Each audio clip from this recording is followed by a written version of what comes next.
पाठ 6 फरवरी 3 से 9 के लिए। शीर्षक है मैं गरीबों की मदद करूंगा। सबत अपराह्न फरवरी 3 के लिए। इस सप्ताह के पाठ के लिए पढ़े भजन संहिता 18 का 3 से 18, भजन 9 का 18, भजन 82, भजन 58 का 6 से 8, भजन 96 का 6 से 10, भजन 99 का 1 से 4। याद वचन लिया गया है भजन 12 का 5 से। दीन लोगों के लूट जाने और दरिद्रों के कराहने के कारण परमेश्वर कहता है, अब मैं उठूंगा। जिस पर वे पुकारते हैं उसे मैं चैन विश्राम दूंगा। हम अकेले नहीं हैं जो बुरे युग में जी रहे हैं। भजन संहिता के पुस्तक लिखने वाले भजनकार भी बुरे समय में जी रहे थे। भजन संहिता की पुस्तक हमें इस धरती पर होने वाली सभी पापों और पीड़ाओं के खिलाफ परमेश्वर के क्रोध के बारे में बताती है। हाँ, प्रभु धैर्यवान है। वह अपना क्रोध रोक लेता है क्योंकि वह नहीं चाहता कोई मरे। प्रभु चाहता है कि हर कोई अपने पापों को स्वीकार करे और अपने बुरे तरीकों को बदल दे। दूसरा पत्रस 3 का 9 से 15। परमेश्वर हमेशा तब कार्य नहीं करता जब हम उससे अपेक्षा करते या चाहते हैं कि वह कार्य करे, परंतु हम जानते हैं कि वह दिन आ रहा है जब परमेश्वर न्यायाधीश के रूप में अपना कार्य पूरा करेगा। भजन 96 का 13 और भजन 98 का 9। हमें उस दिन आने तक उस पर भरोसा रखना होगा। परमेश्वर एक निष्पक्ष और पवित्र न्यायाधीश है। भजन संहिता 89 का 14 और भजन संहिता 97 का 2। वह वही है जिसने हमें बनाया है। तो परमेश्वर ही एकमात्र ऐसा व्यक्ति है जो जीवन को नया बना सकता है या हमारा न्याय कर सकता है। हमारे न्यायाधीश के रूप में परमेश्वर के कार्य के 2 भाग हैं। पहला, परमेश्वर अपने बच्चों को बचाएगा और दूसरा, वह दुष्ट लोगों को नष्ट कर देगा क्योंकि उन्होंने उसकी दया को स्वीकार करने से इनकार कर दिया है। परमेश्वर अपने लोगों के लिए ये 2 चीज़ें करने का वादा करता है। हम अपने वादों को निभाने के लिए परमेश्वर पर भरोसा कर सकते हैं, लेकिन भजन संहिता की किताब हमें सिखाती है कि परमेश्वर अपना काम अपने समय में करेगा, हमारे समय में नहीं। रविवार फरवरी 4 के लिए। प्रभु एक शक्तिशाली योद्धा है। भजन 18 का 3 से 18। पढ़े भजन 18 का 3 से 18, भजन 76 का 3 से 9 और 12 और भजन 144 का 5 से 7। इन पदों में कौन से शब्द चित्रों का उपयोग किया गया है? ये शब्द चित्र हमें कैसे दिखाते हैं कि परमेश्वर अपने लोगों को बचाने के लिए तैयार है। भजन 18, भजन 76 और भजन 144 भजन गीत है। ये भजन अपने लोगों को उनके शत्रुओं से बचाने के लिए ईश्वर की स्तुति करते हैं। ये भजन हमें दिखाते हैं कि परमेश्वर एक न्यायाधीश और एक शक्तिशाली योद्धा है। भजन संहिता की पुस्तक अक्सर परमेश्वर को एक शक्तिशाली योद्धा के रूप में दिखाती है। कवियों ने हमें यह दिखाने के लिए शब्द चित्र का उपयोग किया है कि परमेश्वर अपने पीड़ित लोगों के लिए लड़ता है और जो मदद के लिए उसकी ओर आवाज़ उठाते हैं। तब यहोवा आकाश में गरजा और परम प्रधान ने वाणी सुनाई, ओले और अंगारे। उसने अपने तीर चला चलाकर उनको तितर बितर किया, वरन बिजलियां गिरा गिराकर उनको परास्त किया। तब जल के नाले देख पड़े और जगत की नींव प्रकट हुई। यह तो है यहोवा तेरी डांट से और तेरे नथनों की सांस की झोंक से हुआ। भजन 18 का 13 से 15। भजन 18 हमें यह समझने में मदद करता है कि हमें संदेह नहीं करना चाहिए कि परमेश्वर को हमारी परवाह है। वह हमारे शत्रुओं से लड़ने के लिए पर्याप्त शक्तिशाली है। हमें बस उसके समय में हमारी सहायता करने के लिए उसकी प्रतीक्षा करने की आवश्यकता है। जब परमेश्वर के लोगों को बचाने की ज़रूरत थी तो वे जानते थे कि मानवीय सहायता बेकार थी। राजा दाऊद बाइबल की यह सच्चाई जानता था। राजा दाऊद ने परमेश्वर की स्तुति की, जिसने उसे उसके द्वारा लड़े गए युद्धों को जीतने में मदद की। दाऊद ने अपनी सफलता की सारी प्रशंसा ईश्वर को दी। हाँ, दाऊद कहता है कि प्रभु उसके हाथों का युद्ध के लिए प्रशिक्षित करता है। भजन 18 का 34। परंतु दाऊद कभी भी युद्ध में अपने कौशल की प्रशंसा नहीं करता। दाऊद हमेशा उसके लिए लड़ने और उसे बचाने के लिए परमेश्वर पर भरोसा रखता है। भजन 18 का 47 और 48। भजन संहिता की पुस्तक में राजा दाऊद अपने लोगों के एकमात्र उद्धारकर्ता के रूप में प्रभु की स्तुति करता है। भजन 144 का 10 से 15। प्रभु की स्तुति और प्रार्थना दाऊद की सफलता और शक्ति का रहस्य है। प्रभु की स्तुति और प्रार्थना युद्ध के किसी भी हथियार से अधिक शक्तिशाली है। हम केवल परमेश्वर पर भरोसा कर सकते हैं। वह एकमात्र व्यक्ति है जो हमारी आराधना के योग्य है। आपको जीवन में कौशल और सफलता किसने दी? आपको हमेशा यह क्यों याद रखना चाहिए कि आप पर सब कुछ परमेश्वर का बकाया है। सोमवार, फरवरी 5 के लिए गरीबों और ज़रूरतमंद लोगों की मदद करना। भजन 9 का 18। पढ़े भजन 9 का 18, भजन 12 का 5, भजन 40 का 17, भजन 113 का 7, भजन 146 का 6 से 10 और भजन 41 का 1 से 3। इन पदों से हमें क्या संदेश मिलता है? बाइबल हमें सिखाती है कि परमेश्वर उन लोगों की परवाह करता है जो गरीब, ज़रूरतमंद, विधवा, अनाथ और परदेसी है। निर्गमन 22 का 21 से 27 और यशायाह 3 का 13 से 15। भजन संहिता की पुस्तक हमें यही संदेश देती है। भजन संहिता की पुस्तक में कई पदस्थल गरीब और ज़रूरतमंद शब्दों का उपयोग उन लोगों के बारे में बात करने के लिए करता है जिन्हें परमेश्वर की विशेष सहायता की आवश्यकता है।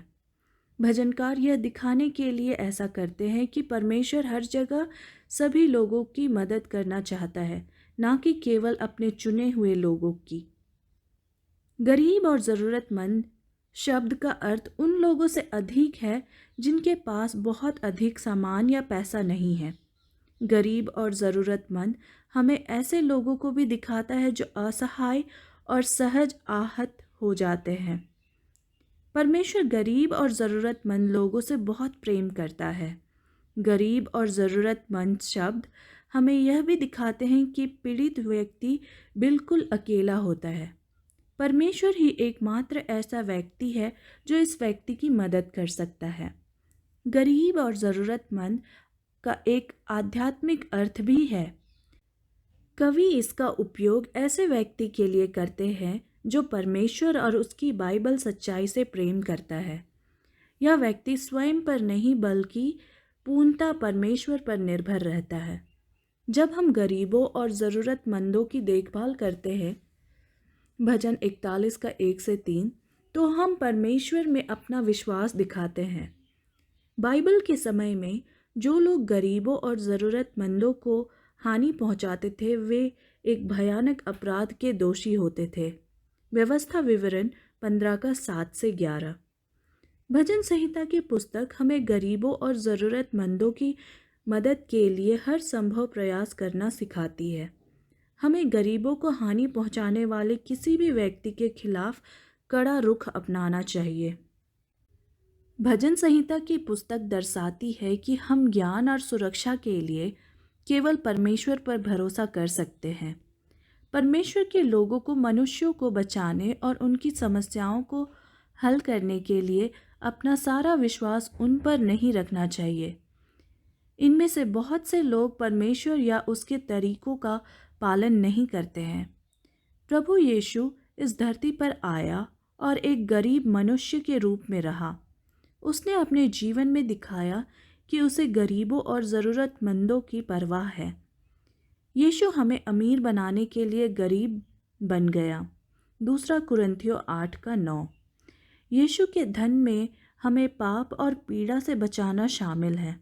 यीशु ने हमें परमेश्वर के राज्य में अनंत जीवन का वादा किया है। प्रकाशित वाक्य 21:4। यीशु हमारा न्यायाधीश है जो गरीबों या ज़रूरतमंदों को हानि पहुंचाने वाले या उनकी मदद करने से इनकार करने वाले हर किसी को दंडित करेगा। मत्ती 25:31-46। हम अपने आसपास मौजूद गरीबों और ज़रूरतमंदों के बारे में कितना सोचते हैं? हम उनके लिए कितना कुछ करते हैं? मंगलवार, फरवरी 6 के लिए दुष्ट अगुए, भजन 82। प्रभु ने इस्राएल के राजाओं को निष्पक्ष निर्णय लेने की बुद्धि दी। भजन 72 का 1-7 और 12-14। इस्राएल के राजा न्यायाधीश के रूप में भी कार्य करते थे। परमेश्वर ने इन अगुवाओं को इस्राएल में शांति बनाए रखने और गरीबों और ज़रूरतमंदों की देखभाल करने की आज्ञा दी। जब अगुवाओं ने परमेश्वर की आज्ञा मानी तो उसने लोगों और भूमि को आशीर्वाद देने का वादा किया। एक अगुवे के रूप में राजा की ताकत परमेश्वर के प्रति उसकी आज्ञाकारिता से आती थी, ना कि मानवीय शक्ति या बुद्धि से। क्या होता है जब अगुवे निष्पक्ष नहीं होते हैं और उन लोगों को हानि पहुंचाते हैं जिनकी उन्हें रक्षा करनी चाहिए? उत्तर के लिए भजन 82 पढ़ें। भजन 82 में परमेश्वर ने इस्राएल के दुष्ट न्यायियों के विरुद्ध अपने दंड की घोषणा की। भजन 82 का 1 और 6 में देवता, मूर्तियाँ या स्वर्गदूत नहीं हैं। स्वर्गदूत और मूर्तियाँ परमेश्वर के लोगों को नहीं बचा सकते। इसलिए इस्राएल को ना बचाने के लिए देवताओं को दोषी नहीं ठहराया जा सकता है। हम सीखते हैं कि देवता इस्राएल के नेता हैं। हम कैसे जानते हैं? क्योंकि अगुवाओं के अपराध भजन 82 का 2-4 में सूचीबद्ध है। ये अपराध हमें उन व्यवस्थाओं को याद रखने में मदद करते हैं जो परमेश्वर ने व्यवस्था विवरण 1 का 16-18 और व्यवस्था विवरण 16 का 18-20 में मूसा को दिए थे। यूहन्ना 10 का 33-35 भी पढ़े। परमेश्वर अगुवाओं से पूछता है कि क्या वे समस्याओं का न्याय करते समय निष्पक्ष है।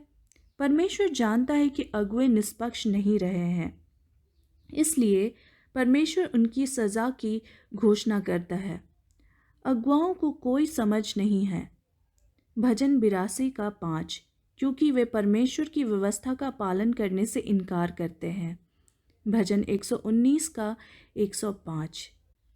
बाइबल हमें बार बार बताती है कि प्रभु ही एकमात्र ईश्वर है।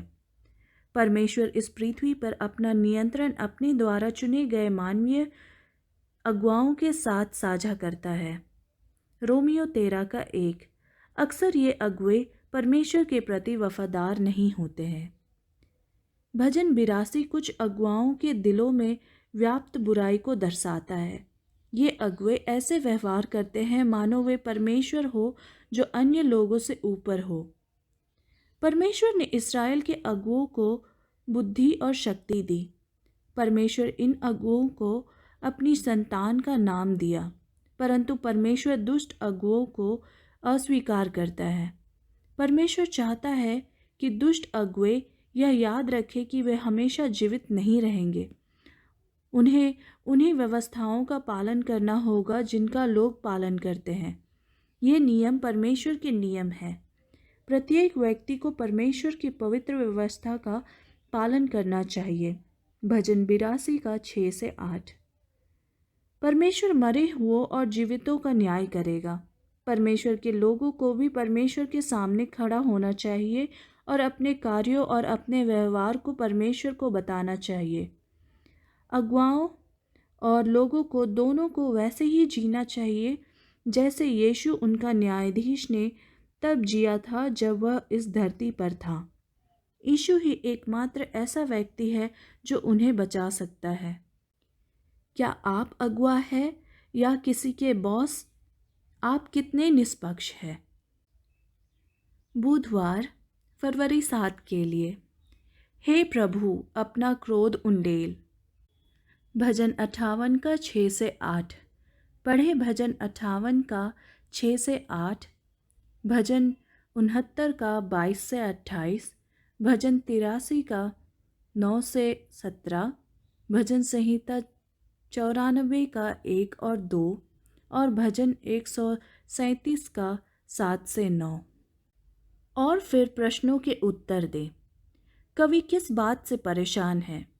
इन पदों में बदला लेने वाला कौन है जो बुराई को सजा देता है? भजन संहिता की पुस्तक में कुछ पदस्थल परमेश्वर से उन लोगों और राज्यों को दंडित करने के लिए कहता है जो इसराइल को हानि पहुंचाना चाहते हैं या जिन्होंने अतीत में उन्हें हानि पहुंचाई है। हमें यह समझने में कठिनाई हो सकती है कि कवि अपने पदों में इतने क्रोधित और परेशान क्यों हो जाते हैं। हमें सिखाया गया है कि हमें अपने दुश्मनों से प्रेम करना चाहिए। इसलिए हम महसूस कर सकते हैं कि भजनकारों की क्रोधपूर्ण भाषा अपने शत्रुओं से प्रेम करने के बाइबल नियम के विरुद्ध है।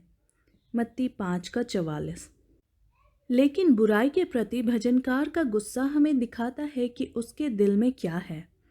उनका गुस्सा हमें दिखाता है कि उन्हें इसकी परवाह है कि लोगों के साथ क्या होगा। वह परमेश्वर के पवित्र नियम की भी परवाह करता है और इस नियम को तोड़ने वाले किसी भी पाप से नफरत करता है। भजनकार अपने शत्रुओं से बदला लेने या उन्हें दंडित करने का प्रयास नहीं करता है। उसका मानना है कि केवल ईश्वर ही अपने लोगों का बदला लेने वाला है। भजनकार परमेश्वर से यह याद रखने के लिए कहता है कि उसने अपने वादे में दुष्ट लोगों को सांपों से दंडित करने का वादा किया था। व्यवस्था विवरण 27 का 9 से 16। इसलिए भजनकार परमेश्वर से अपना वादा निभाने और अब कार्य करने के लिए कहता है।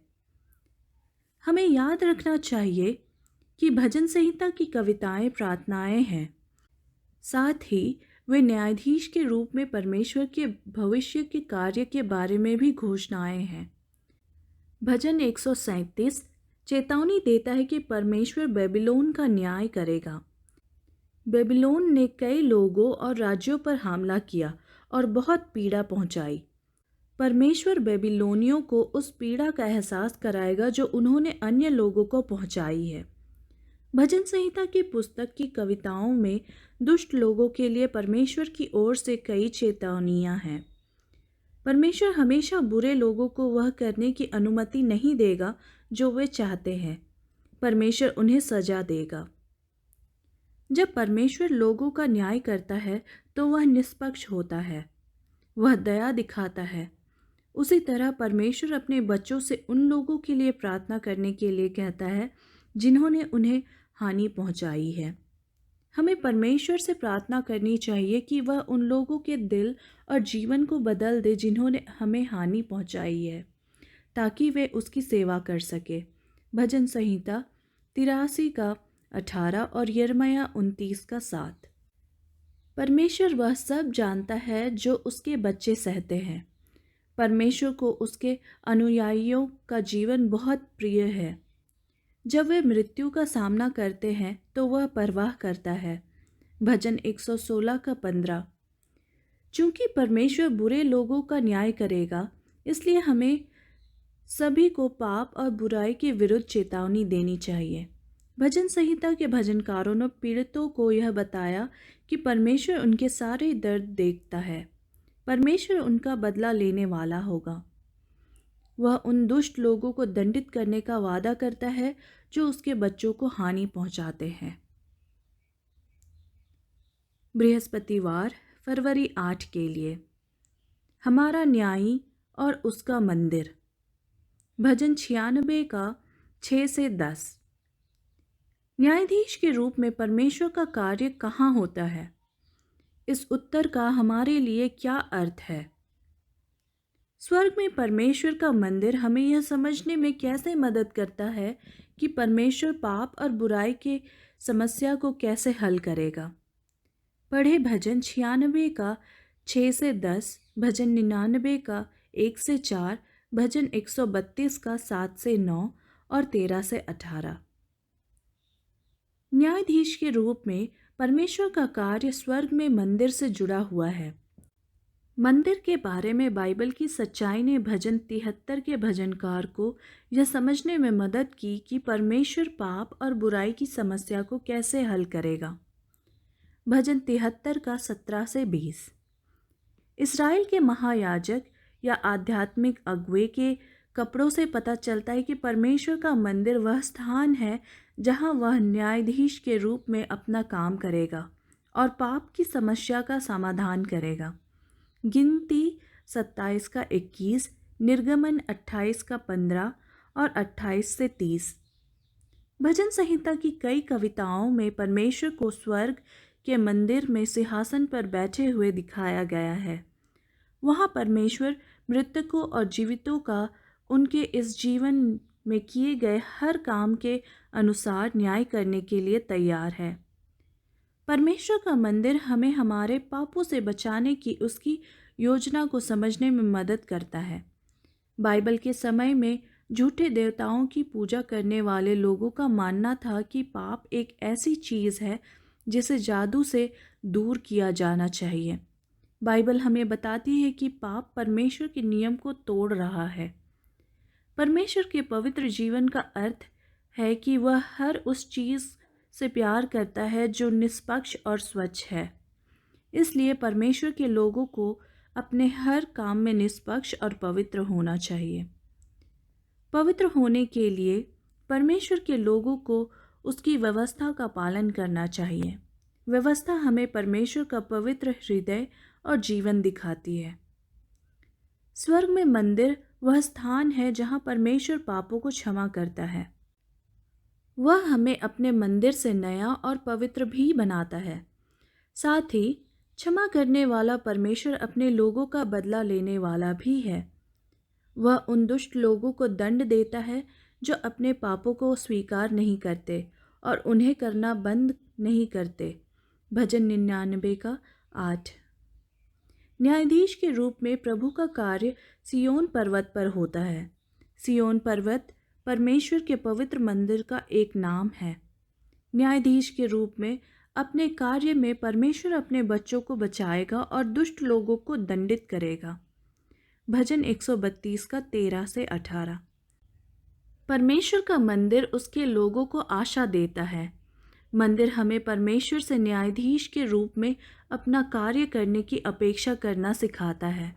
भजन संहिता की पुस्तक हमें न्यायाधीश के रूप में परमेश्वर के कार्य में विश्वास और आशा देती है।